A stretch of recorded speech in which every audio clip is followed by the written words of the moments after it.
আসসালামু আলাইকুম বন্ধুরা, চলে আসলাম আজকে রান্না নিয়ে। আজকে রান্না করব আমেরিকান স্টেক, সল্টেড পেপার আর অলিভ অয়েল তেল দিয়ে আমরা আধা ঘন্টা ম্যারিনেট করে রাখছিলাম। এখন আমরা অলিভ অয়েল তেল দিয়ে দিলাম ফ্রাই প্যানে, এক এক করে স্টেকটা ভেজে নিব। স্টেকটা দিয়ে দিতেছি, মিডিয়াম আছে স্টেকটা ভেজে নেবেন যেন পুড়ে না যায়, খুব সাবধানে ভেজে নিতে হবে।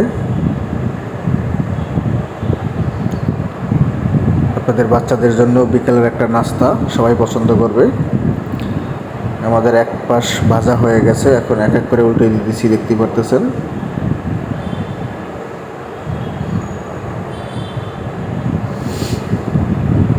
আপনাদের কাছে কার কাছে কেমন লাগলো অবশ্যই কমেন্টে জানাবেন।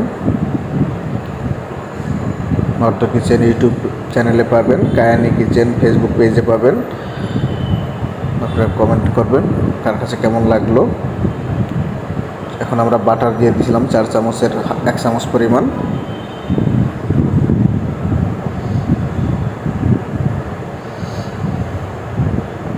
খুব ইজিলি একটা খাবার, আপনারা বাসায় বসে ট্রাই করবেন অবশ্যই।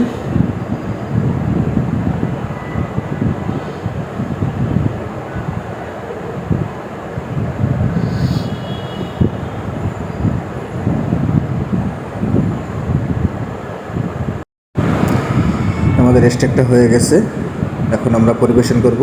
ছোটো ছোটো করে পিস করে দিয়ে দিচ্ছি, দেখতেই পারতেছেন। সবাই ভালো থাকেন, সুস্থ থাকেন, আল্লাহ হাফেজ।